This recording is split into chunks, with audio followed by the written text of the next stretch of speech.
রাজ্য সরকার এবারের বাজেটে দেশের জন্য জীবন উৎসর্গকারী সেনা এবং সিপিএফ কর্মীদের অবিবাহিত এবং নির্ভরশীল কন্যা পুত্রদের জন্য মুখ্যমন্ত্রীর সহায়তা নামে নতুন প্রকল্প চালু করেছেন। তাদের পরিবারে 18 বছরের বেশি বয়সী কন্যা এবং পুত্রদের সামাজিক পেনশন প্রদান করা হবে, এমনটি জানালেন অর্থমন্ত্রী প্রণজিৎ সিংহ রায়। এই দেশের যারা দেশ রক্ষা করে, আর্মি, সিআরপিএফ থেকে শুরু করে, বিএসএফ থেকে শুরু করে, এই সমস্ত যারা দেয় তাদের ছেলে মেয়ে, অনেকে যারা মারা যায়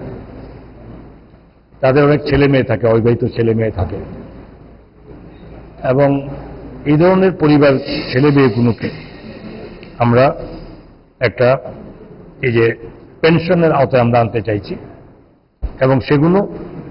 মোটামুটি বা একটা অ্যাপ্রক্সিমেটলি আমরা হিসাব করে নিয়েছি টোটাল 1000 একটা এরকম সংখ্যা হতে পারে বেশি, কিন্তু তাদের যে অফিসার তার মধ্যে আমরা তাদেরকে 2000 টাকা করে এই স্কিমে, নতুন স্কিমে তাদেরকে পেনশনের ব্যবস্থা আমরা করছি, যাতে তারাও এই পরিবার যে তারা অবহেলার শিকার না হয়।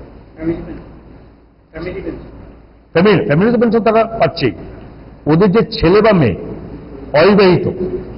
তাদের ক্ষেত্রে আমরা এই প্রভিশন রাখছি যাতে এরাও বাদ না যায়। ইচ্ছা করে ডায়েটটা ভুলে রোলটা ফুচকাটা খেতে, কিন্তু মনে রাখতে হবে 5 দশক ধরে গ্যাস, অম্বল ও পেটের সমস্যার একমাত্র সমাধান গ্যাস নল।